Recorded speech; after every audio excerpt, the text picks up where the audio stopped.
Bonjour à toutes et à tous et bienvenue dans ce nouvel épisode de Caput Mundi consacré aujourd'hui à l'année 69, dite l'année des 4 empereurs. Dans le dernier épisode que je vous invite à aller écouter, nous avons reçu l'historien Pierre Combes qui est également l'auteur d'un ouvrage sur cette année 69. Et nous avions parlé de Néron qui, le 9 juin de l'année 68, se suicide, contraint par des défections de plusieurs provinces et surtout par la proclamation par le Sénat de Galba, impérator, et de Néron, ennemi public. Aujourd'hui, je vais vous raconter cette année charnière qui sépare le règne du dernier représentant des Julio-Claudiens, Néron, et le premier des Flaviens, Vespasien. Entre le 8 juin de l'année 68 et le 22 décembre 69, il y a eu 4 empereurs, Galba, Othon, Vitellius et Vespasien. Dans cet épisode, nous allons surtout nous concentrer sur les 3 premiers, car nous aurons l'occasion de parler de Vespasien dans le prochain épisode sur les Flaviens. J'ai pris le parti de vous raconter ces règnes à la suite, pour plus de clarté, mais les protagonistes sont indissociables les uns des autres. Notre histoire commence quelque temps avant le suicide de Néron, avec la révolte de Vindex en Gaule, et le soutien qu'il obtient du gouverneur de l'Hispanie tarasconnaise, Galba, ainsi que le soutien d'Othon, gouverneur de Lusitanie. Néron a lassé, empereur des arts certes, mais Rome a besoin d'un empereur tout court. Une période charnière avec des évolutions significatives pour le Principat, le retour des guerres civiles, de la guerre sur le sol italien et dans Rome. Je vous raconte donc l'année 69, l'année des 4 empereurs, dans Caput Mundi.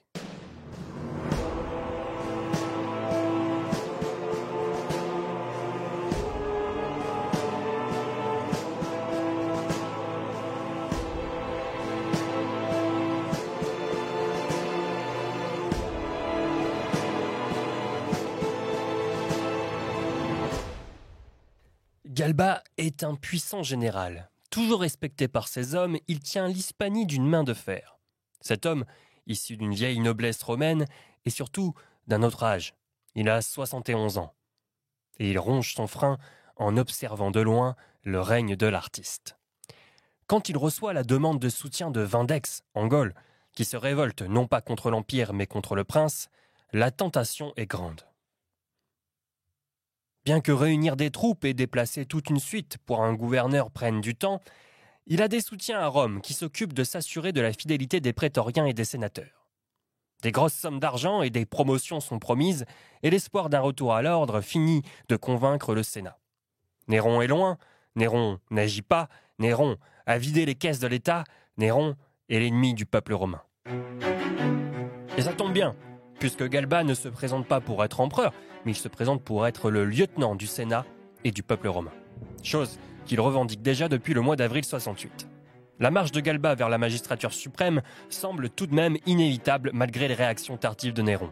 Le fait que Galba est puissant et le soutien d'Othon, gouverneur de Lusitanie, la révolte de Vindex et la défection de Macère en Afrique font que quasiment toute la partie occidentale de l'Empire est contre Néron. Galba donne des ordres, il fait frapper monnaie et surtout, il avance vers Rome. En juin 68, Galba apprend le suicide de Néron et que les prétoriens lui ont juré fidélité. Bien qu'ennemi public et parti dans une indifférence notable, Néron gardait tout de même une certaine popularité. Il était généreux, il était jeune et il était le dernier Julio-Claudien. Des affrontements ont lieu à Rome, il faut dire que le nouvel empereur n'est toujours pas arrivé, mais la répression est sévère. Icellus, son affranchi qui était son négociateur, c'est lui qui s'est assuré du soutien de Rome et c'est lui aussi qui a constaté la mort de Néron avant de l'annoncer à Galba, est promu chevalier. Un contraste avec la situation d'austérité que le nouvel empereur impose à Rome. Les fidèles de Néron sont chassés, les statues du dernier Julio-Claudien sont enlevées et les finances sont redressées en un temps record grâce à des amendes et des impôts. Mais ce qui lui fait faire des économies, c'est surtout de ne pas tenir ses promesses. L'argent promis aux soldats en échange de leur fidélité n'est pas payé. On peut le comprendre, Galba est un homme de principe, il préfère des soldats fidèles à des soldats achetés. La situation de l'Empire n'est pas reluisante. La soudaine austérité qui contraste avec le règne de Néron, les troupes qui grondent, l'âge de l'empereur font craindre à tout le monde un basculement. Sans héritier, Galba n'est pas le fondateur d'une dynastie. Avec les troubles qui s'annoncent en Germanie où les soldats sont fidèles à Vitellius, les troubles en Judée réglés par Vespasien et l'avarice de cet empereur font craindre le pire. C'est pourquoi Galba décide d'annoncer aux prétoriens l'adoption de son héritier, le futur empereur de Rome, Lucius Piso, le 10 janvier de l'année 69.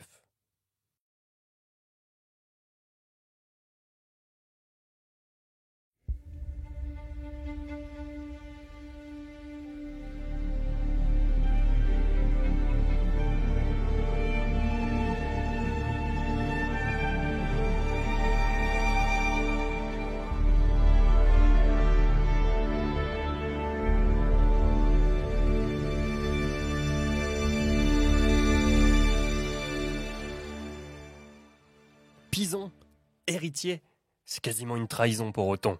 Lui qui avait pris le risque de soutenir Galba depuis le début, il faut dire que la décision n'était pas si compliquée que ça à prendre. Souvenez-vous, Othon avait été mis au placard en Lusitanie par Néron, car il voulait épouser sa femme, Popée. Mais tout de même, c'était un risque. Othon espérait bien être adopté par Galba, afin de lui succéder à la tête de l'Empire. Jeune, mais efficace, il avait été un proche de Néron. Il profite de l'instabilité de Rome pour parvenir à ses fins. Fort de l'impopularité de Galba et de la situation catastrophique de l'Empire, Galba ne veut toujours pas payer ses soldats et Vitellius est acclamé empereur en Germanie. Il fomente un complot contre l'empereur, ou plutôt un coup d'État. Dès l'annonce de l'adoption de Pison, il réunit ses maigres forces, il met quelques prétoriens dans la confidence, il tâte le terrain, les soutiens sont faibles, mais pas aussi faibles que ceux de Galba. Tous les matins, Othon avait l'habitude de se rendre au palais pour la salutation à l'empereur. Il s'éclipse pendant que l'empereur fait un sacrifice et il se dirige à toute vitesse vers la caserne des prétoriens. Là-bas, étant le plus offrant, il se fait acclamer sans mal par les prétoriens. Galba, convaincu de pouvoir haranguer une nouvelle fois ses troupes, il se dirige vers le forum. Il est frappé par sa propre garde, qui le décapite et offre sa tête à Othon, le nouvel empereur. Cependant, l'affaire est loin d'être réglée pour lui. En fait, il y a 2 empereurs à présent, car Vitellius a été acclamé empereur par les troupes de Germanie et ne semble pas enclin à se ranger derrière Othon. Le pire est à craindre et le pire est en train d'arriver, c'est la guerre civile. Othon, c'est le retour à un principat mesuré. Il s'assure tout de même d'une certaine popularité en réouvrant les jeux, en faisant réintroduire des statues de Popée, et il occupe même la Domus Aurea qui n'est pas encore finie. En fait, pour certains, c'est une victoire du clan néronien. Ne prenez pas Othon pour un partisan de Néron, non, mais les Romains y retrouvent l'ambiance du début de règne de Néron et surtout une sorte de continuité. Mais les troupes de Vitellius avancent, et c'est la réalité de la guerre civile, qui vient interrompre cette illusion à peine 3 mois après sa prise de pouvoir. Le 14 avril 69, c'est à Bédriac que les troupes d'Othon et de Vitellius se rencontrent. Les troupes d'Othon sont prêtes à en découdre et accomplissent une longue marche fatigante. C'est dans ce contexte que la bataille éclate, d'une rare sauvagerie. On dénombre 40 000 morts. C'est une catastrophe. Les troupes retranchées d'Othon se rendent le lendemain, et quand Othon apprend la nouvelle, il décide de se suicider afin de mettre un terme à la guerre civile.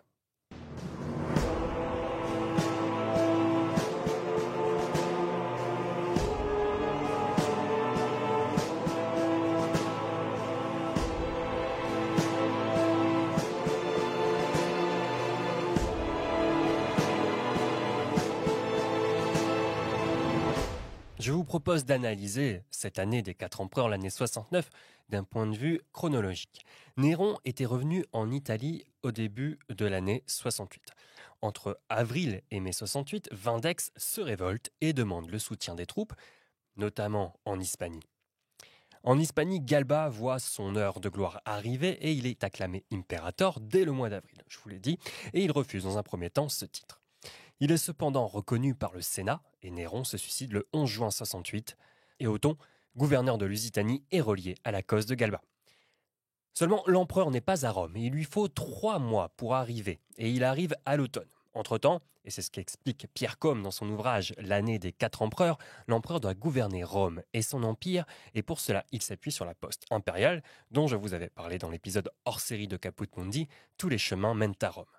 Ce qui fait un empereur à ce moment-là, c'est donc 3 choses. L'acclamation des troupes, l'argent, et Galba fait des promesses grâce à son intermédiaire à Rome pour s'assurer de la fidélité de ses soldats, mais c'est aussi que l'empire passe par la province. Difficile pour Néron de tenir une province quand il ne met pas une seule sandale dans un camp de légionnaires. En fait, il y a de la concurrence cette année-là. Vindex n'était pas très crédible aux yeux de Néron. C'est d'ailleurs pour ça qu'il ne s'est pas inquiété. Il est issu d'une noblesse gauloise, certes, mais c'est sans importance pour l'instant.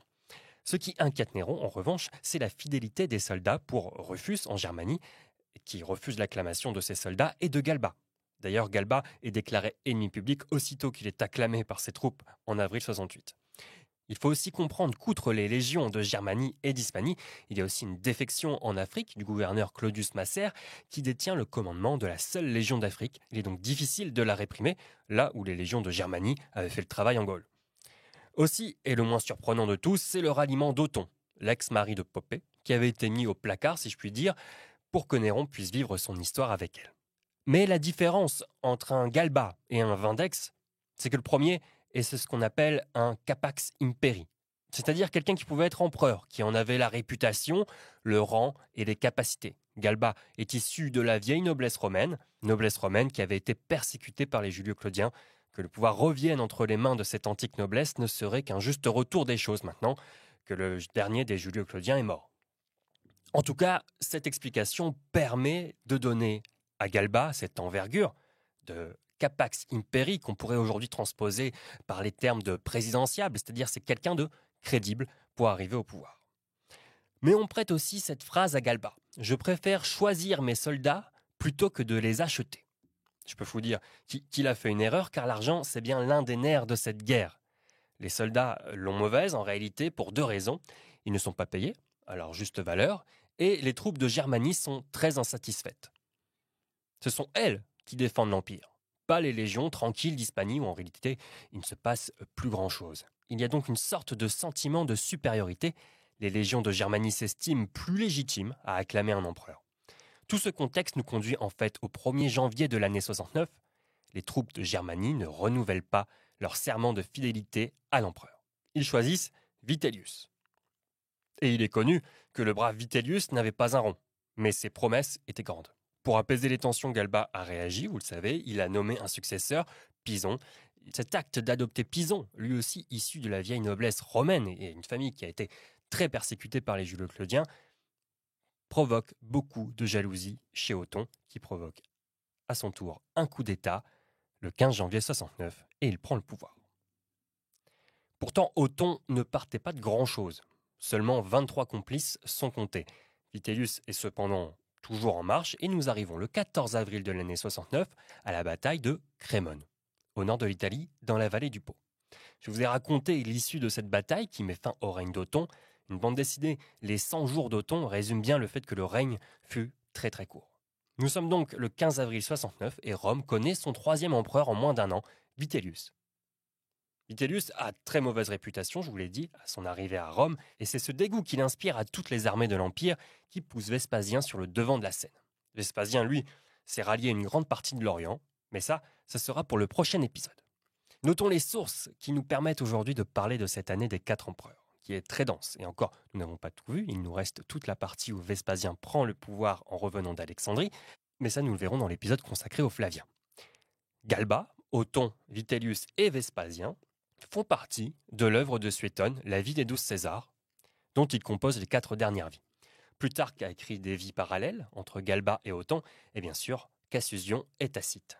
Tacite qui a un regard très critique envers cette armée qui commence à prendre le pouvoir et à s'autoriser ou non d'acclamer des empereurs. Et c'est en fait la nouveauté avec cette chute des Julio-Claudiens, alors que jusqu'à présent l'armée acclamait un peu le candidat qu'on lui proposait. C'est ce qui s'est passé avec Néron. Je vous le rappelle, quand Néron se fait acclamer impérator par la garde prétorienne, certains prétoriens se demandent où est passé Britannicus, mais ils finissent tout de même par acclamer Néron. Là, c'est différent cette fois, puisque les légions postées en Germanie ne veulent plus reconnaître Galba, ils veulent un vrai empereur. Et ils choisissent Vitellius. Ils ont peut-être été déçus, mais Vespasien a eu plus de succès en Orient. C'est aussi une époque riche en monnayage, un peu comme à l'époque des premières guerres civiles, enfin des deuxièmes guerres civiles entre Marc-Antoine et Octavien Auguste. Dans ces monnayages, nous pouvons voir les idéologies qui sont rapportées par les empereurs. Par exemple, sur une monnaie frappée entre janvier et juin de l'année 69, une pièce portant le portrait de Vitellius voit à son revers des mains jointes avec la mention Fides Exercitum, fidélité des armées. Alors que de son côté, Galba, lui, faisait un monnayage différent, il appelait à la concorde. Avant de conclure, j'aimerais juste vous rappeler un peu la géographie de cette année 69 qui va nous permettre d'introduire l'épisode sur les Flaviens, pour bien comprendre la situation de l'Empire. Ce qu'il faut comprendre, c'est que Galba est proclamé empereur en 68 dans la région de Carthagène, en Hispanie cistérieure. Othon est le seul de ce catalogue de 4 empereurs à avoir été acclamé à Rome, mais c'est aussi le premier à avoir pris le pouvoir après avoir lui-même commandité son assassinat. Vitellius, lui, est proclamé plus tôt dans l'année 69, il est acclamé à Cologne. Et Vespasien, qui est acclamé en 69, lui, part d'Alexandrie. À la base, il était à Jérusalem, mais il est allé en Égypte pour récupérer ses troupes. On voit donc qu'en fait, cette année des 4 empereurs a vu 4 empereurs acclamés à 4 endroits différents, Othon à Rome bien sûr, mais surtout aux 4 coins de l'Empire. C'est un peu le retour des imperatores, le retour des généraux victorieux, et finalement, c'est celui qui a été considéré comme le meilleur chef militaire qui réussit à s'imposer, et ça nous le verrons dans l'épisode suivant.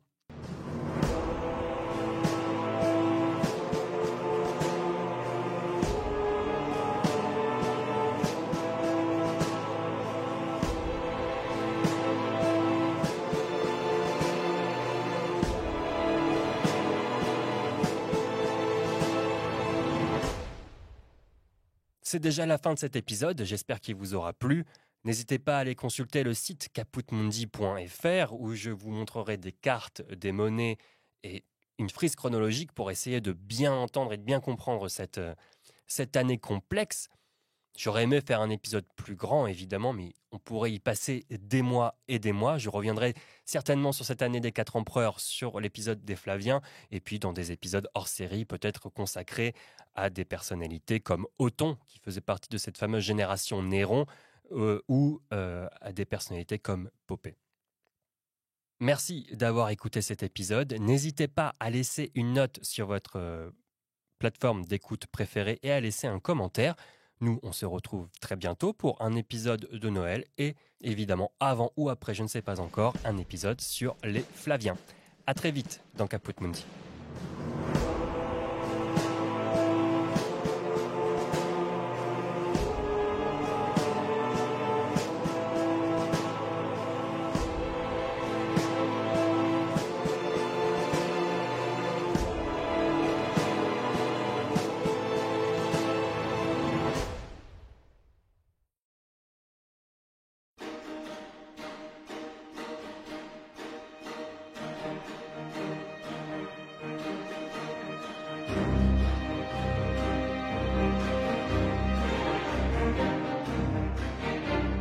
Dans le prochain épisode de Caput Mundi, Rome est en guerre et c'est la guerre civile qui s'est installée dans les rues de Rome.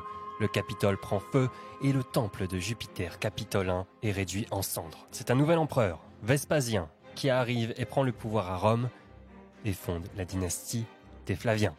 Découvrez l'histoire de la dynastie des Flaviens dans Caput Mundi.